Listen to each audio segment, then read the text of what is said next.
Hey everybody, Tim back again. This time I have Saket with me, and we're going on a different direction today. It's video games, and not a video game in particular. We're not endorsing a different video game, but sort of which ones do we like to play and why, and what makes a good one.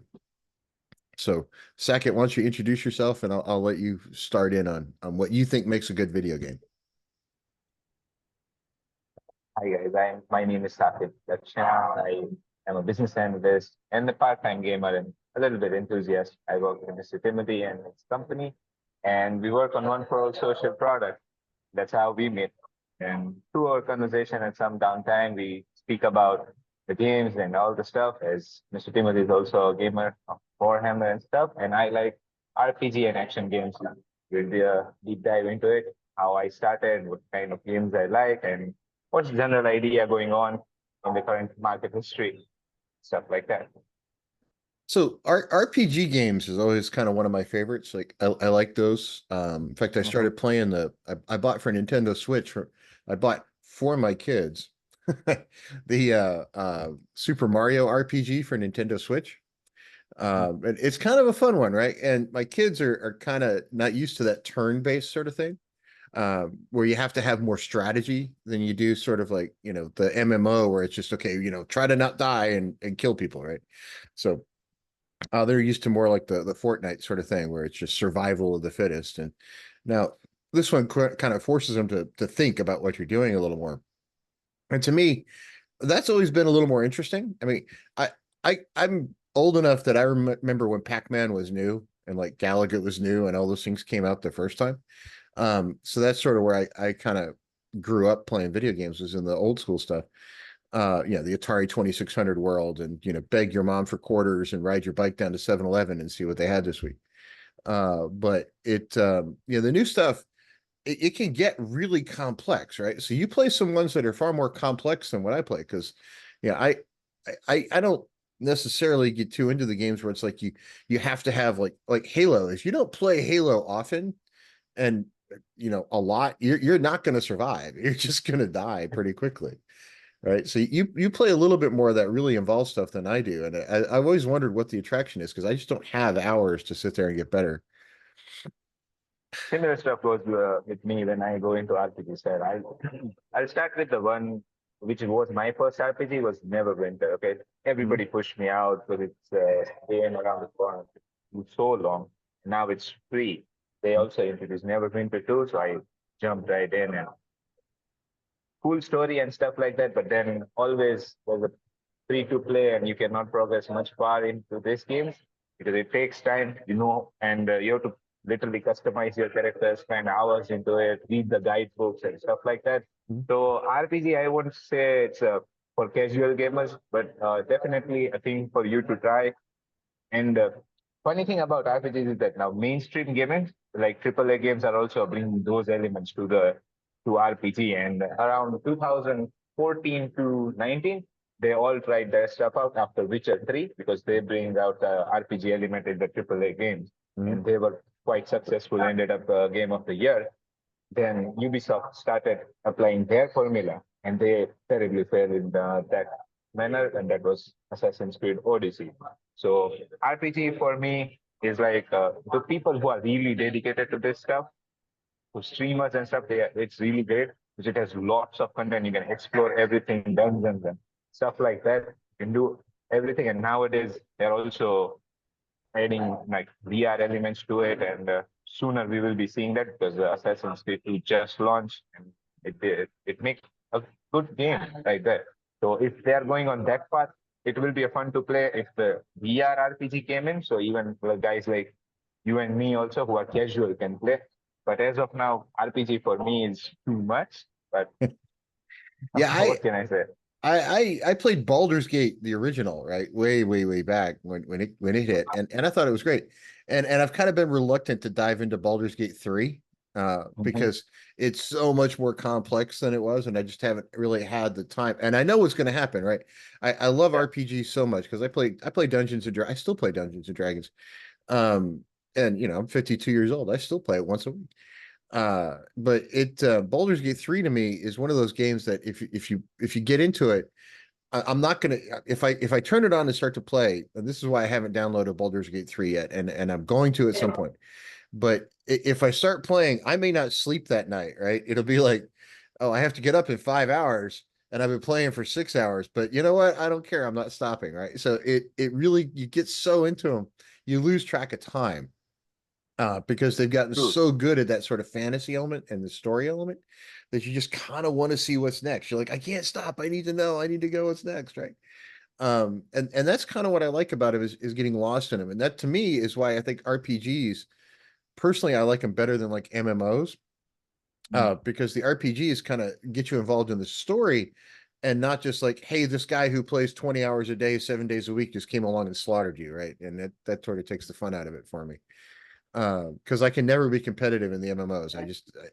I'm just not that good, right? So I always get killed. But you know, in the RPG space, I really get so into that story part of it that I can play for hours and kind of forget what day of the week it is. And for me, and this is part of the reason I still play video games at my age, and I've had people look at me and go, "Oh, at your age, why do you play video games?" Well, I work gets stressful, life gets stressful, kids get stressful. That's a way for me to kind of forget about the stress and do something else, right? And it kind of brings your blood pressure down. It kind of brings, your emotional setback down. And one of the things about them that I like, especially in the RPG space, is people forget that the human brain is a muscle, right? And all day long at work, Saket and I work on software. So it's like, okay, I'm looking at software all day. I'm looking at lines of code. I'm talking to customers. I'm, trying to get everything all put together. And that's one part of your brain. But the creative centers of your brain are somewhere else. And if you don't exercise those creative centers and the other centers, I think certain parts of your brain, start to kind of not do as well as they used to. And I've been doing a lot of research lately because on different things, but I'm noticing that a lot of actors and celebrities who are the more creative types are living well into their 90s, and like Mel Brooks is like 97, right? And still completely coherent. I mean, completely with it. You could, drives himself around, and he said his mid to late 90s. Fantastic guy, hugely creative, but he uses both the intellectual and the creative centers of his brain. And I think that's what video games do. I think video games help you exercise both sides of that, especially Correct. the RPG stuff. Yes, and RPG is the element which literally captures the part where we gamers used to say escape from reality because it literally gives you a new world, and there you have your own character. You customize and build it, and when you have a power fantasized RPG, so your character getting strong and able to do stuff, Mhm. that is the thing people literally want to do, and that's why the thing which you said that you miss hours, like playing straight for 5 to 6 hours, even 8 hours you won't feel like you're doing something or you like it's not work. It's like you into that world and forgetting about our own, and you don't want to go back. So that's the thing. And Yeah. Baldur's Gate 3, if I speak about, they won the game of the year Mhm. recently. So basically, even in RPG stuff, which is already so much good and it's been improving from last 2 decades, coming from Baldur's Gate and Warhammer and stuff like that, and Genshin, they landed out pretty good one. And now Baldur's Gate 3 ending up winning a game of the year, which was really surprising for me that an RPG is still able to push the boundaries of a gaming industry is still a good thing for me. Well, RPGs, remember, originated from Dungeons and Dragons, and this is my personal player's handbook from Dungeons and Dragons. That's the first edition. That's the original one that came out in Okay. hardback back 40 plus years ago. So I've been around the RPG space that long that I still have my original Dungeons and Dragons first edition, book. And I think that sort of is a testament to where these things came from. So RPGs originally, started with this one, but they came out of wargaming. So and the reason they kind of originated was the guys that came up with this were Gary Gygax and a guy named Dave Arneson. And they both loved to play Avalon Hill war games, which were things like 1776 and Third Reich and others, where you could sort of play on a board. You could combat, you could play each other in essentially simulated World War II or simulated American Revolution or whatever. Um, but they were very restrictive. It was like you're going to fight World War II. You can't ever have a second option. Like that's it. with RPGs, it's sort of the world is your oyster, right? There's no Yeah. one option. You can play. I've got all these adventure modules, like when Dungeons and Dragons first came out. You had these adventure modules that came with it. This is a very old one, actually.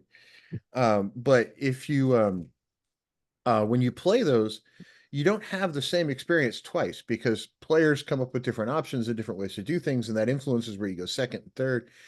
So even if you sat down to play, keep on the Borderlands twice, you're not going to have the same gameplay. Whereas, like, my dad was a huge Avalon Hill war game fan. I played a bunch of them as a kid. They always kind of go the same way, right? There's only a certain set of strategies that really work. So the gameplay is very similar from one time to the next. Whereas with RPGs, they're very replayable to me. Like Yep. it's not like, I'm going to go through and whatever game it was, whatever game it is, first person shooter that my kids finish. I was like, oh, I'm going to go do it again. Well, it's exactly the same the second time. It hasn't changed, right? It's sort of the same gameplay. Whereas RPGs, it doesn't matter what you do. There's two different ways to go solve that problem. Even in the video game sense, even at Baldur's Gate 1.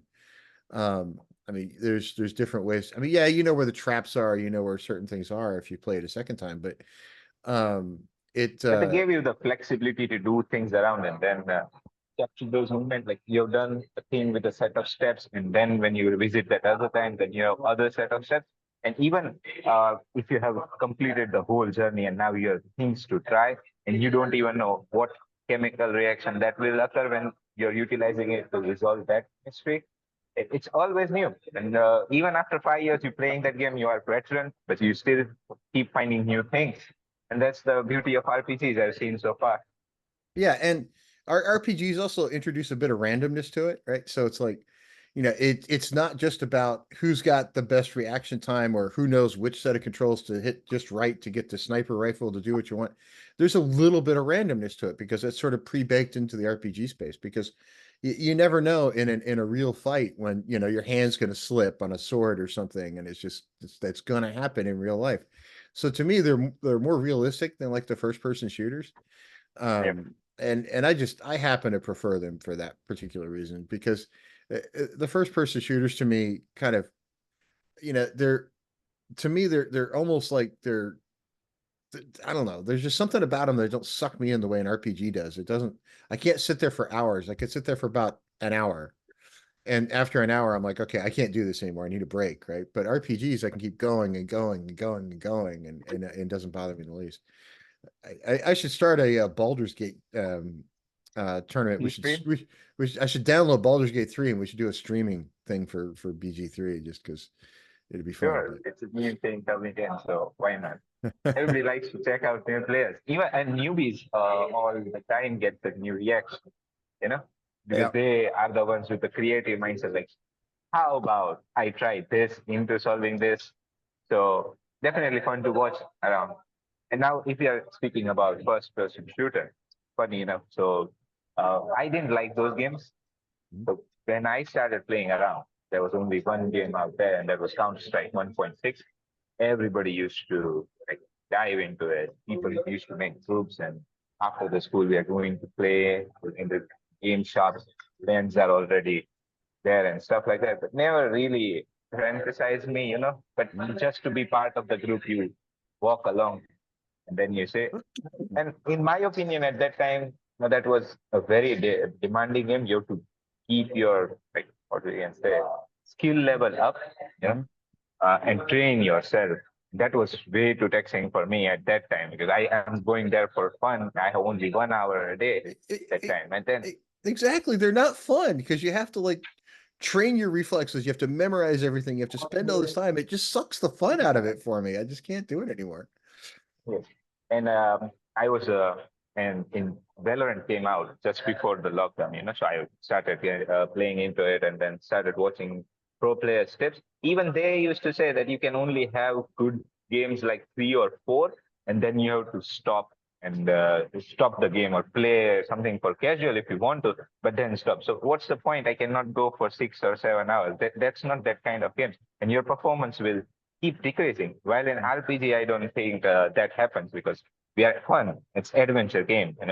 Yeah, and I kind of miss when the only time I really enjoyed first person shooters was back when Doom first came out. Mhm. And since Saket, since you work in the software space and so do Doom was written by this group called ID Software, and at the time they were actually fairly young guys that ran that company. They had this game called Wolfenstein that I think surprised them with how successful it was. And Yeah. they were in their early 20s or something. Late, I mean, they did Wolfenstein when they were teenagers, maybe early 20s, but it did really well. So they went, oh, Yeah. cool. We made a bunch of money at that. So they sat down and they said, okay, well, let's write this press release. Like, we're going to make the biggest video game. It's going to be a first person shooter. It's going to be bloody. It's going to be the most disgusting thing ever. And it's going to be released on, and they gave a date. And they hadn't written a single line of code. And that game ultimately became Doom. But they actually sat down and wrote a press release with a release date before they'd done the first concept drawing of anything on Doom, which I think, those early gamers, and this is, I think, the difference between some of those early gamers and game companies and today. And I have a point to this. Doom and ID Software were written by people that loved to play video games. They were just creating games they wanted to play, and that's why they got so passionate about it. You got things like Doom at the other end. A lot of times now you see video game companies that are just for the sake of making a video game company. But Baldur's Gate 3, which won Game of the Year last year, was done by Yeah. Larian Studios, who's run by a guy who is an actual gamer. He absolutely loves video games. He loves playing them, and he runs that studio like it's just sort of the games he wants to make, right? And he walked away from Baldur's Gate because he's like, okay, we did Baldur's Gate 3, and that was fine, but we want to go in a whole new direction because we did that, right? So now he's off doing something completely different. And their Baldur's Gate is controlled by Wizards of the Coast, which owns Dungeons and Dragons, but yeah, they have to go find a new group to do Baldur's Gate 4. But he wanted to go, he's like, okay, now I've got an exciting new idea. And that to me is the coolest group of software people to watch, right? Or people that are actual gamers that love the stuff and they're not just out to, like, microtransaction it to the end of time, right? Yeah. Yeah. And in RPG space, there's one company whose whole future came to be because of it, and that is Square Enix, right? So they had a good run with the start, and then they were keep failing and failing a lot. And then at the end of their at the end of the rope, they said, okay, fine, whatever funds we have, we'll make Final Fantasy. And it was like not even a try to get their studio back. Just like before we go out with a bang, and that landed.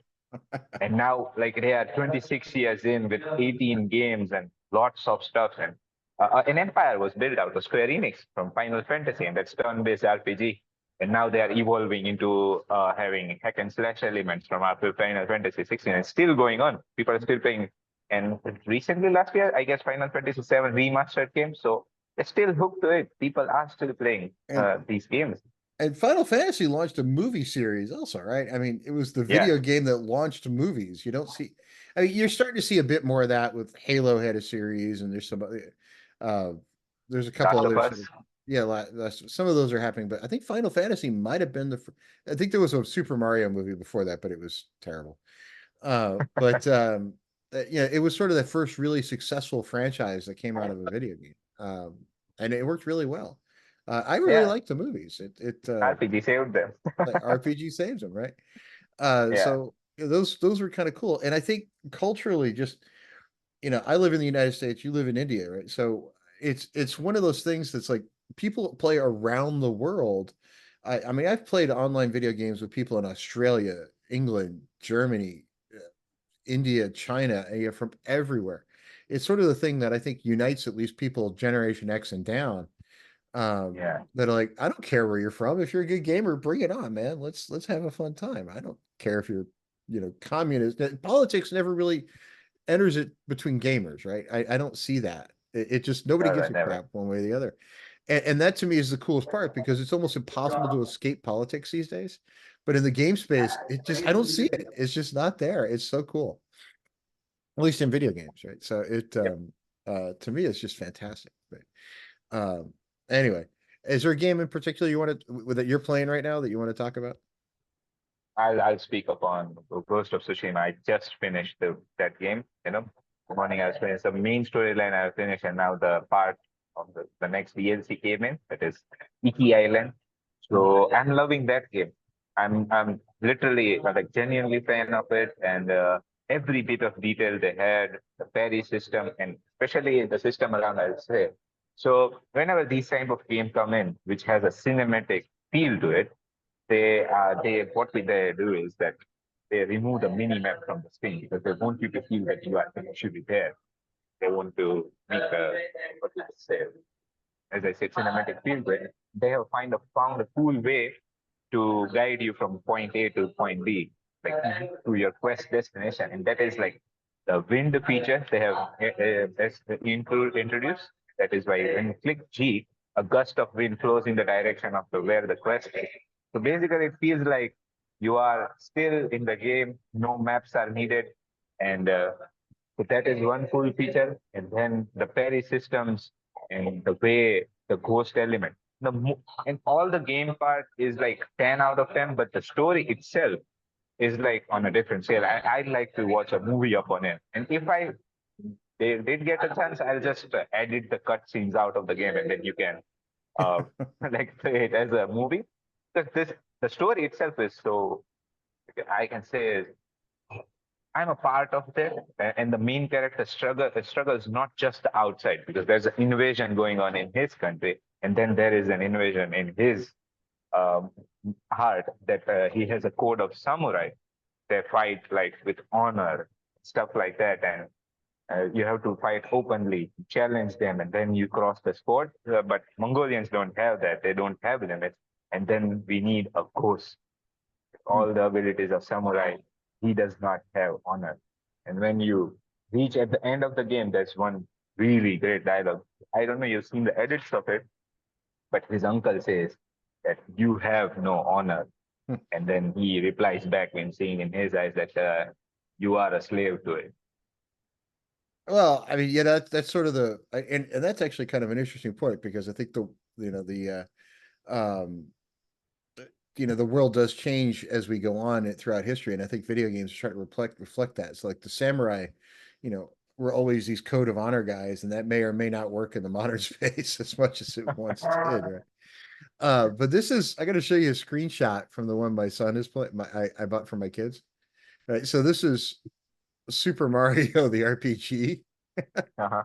So you can they actually went through and created, different characters that were from the Super Mario space that let you kind of create your little traveling party.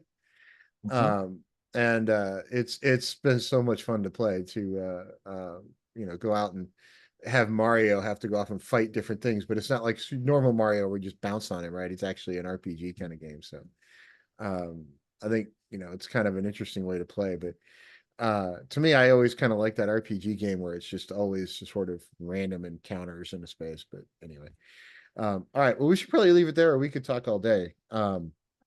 And the sooner or later videos get too long and nobody wants to watch them anymore. So I try to do them a little bit shorter, everybody, so that we don't wind up, taking down too much time. But Saket, I'm gonna find a game that you and I can both play and maybe do a Twitch stream on or something someday. We'll have some fun with that. So I think it's gonna wind up being Baldur's Gate. I really want to do Baldur's Gate 3, but I've been reluctant because I've had so much going on that I haven't had the time to devote to it. But I might take the plunge and do Baldur's Gate, but we'll see how it goes. I wanted to ask also, you play Warhammer, right? I started having these kind of conversations with you. Yeah, I've played And now Warhammer. Yeah.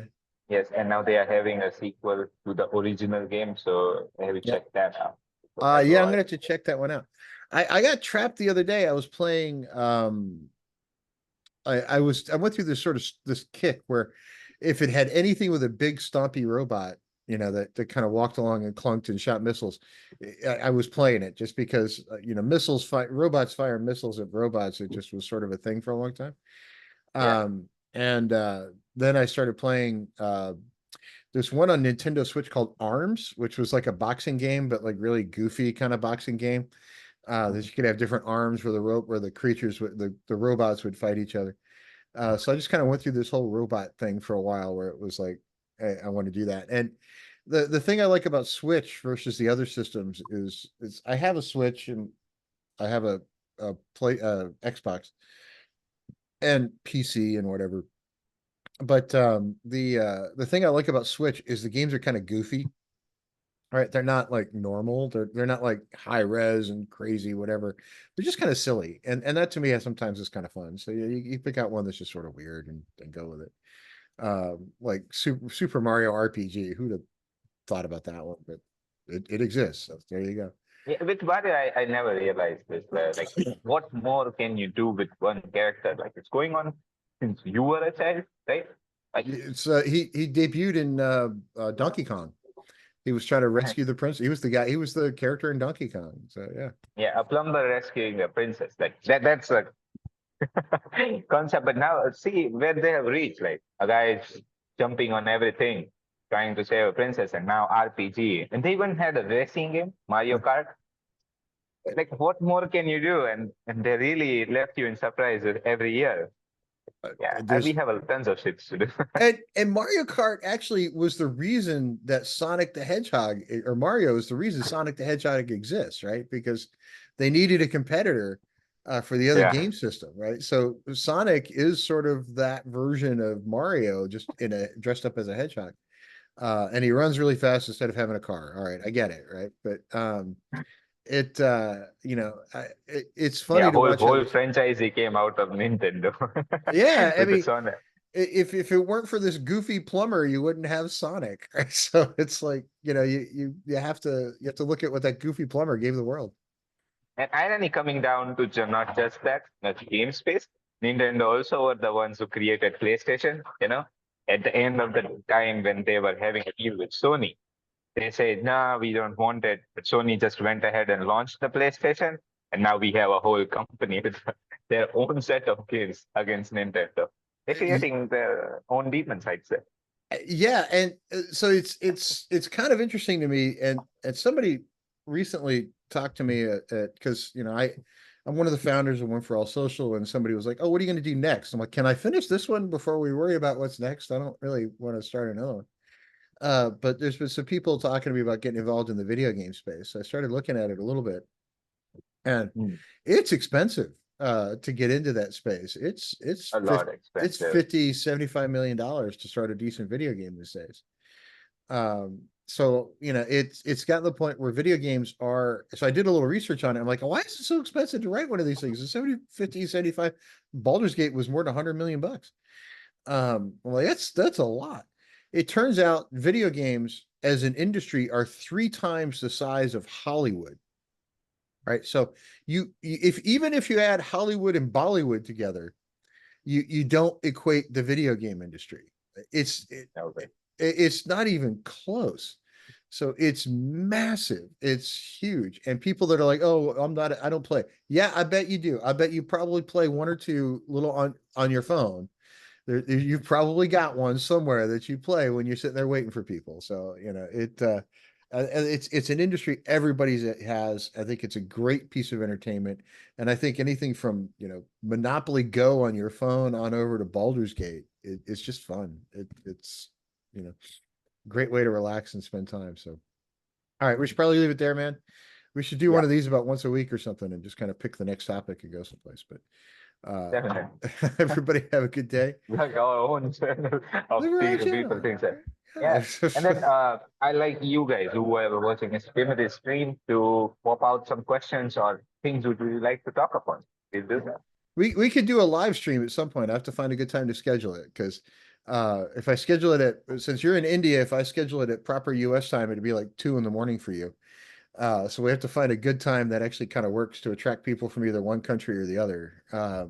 So that would If you be do in weekends, we can still do that at 2 in the morning. But yeah. I have weekends holidays. Yeah, I'll have to find a good time for it. All right, man. We'll talk to you soon. Bye. Bye. Thank you.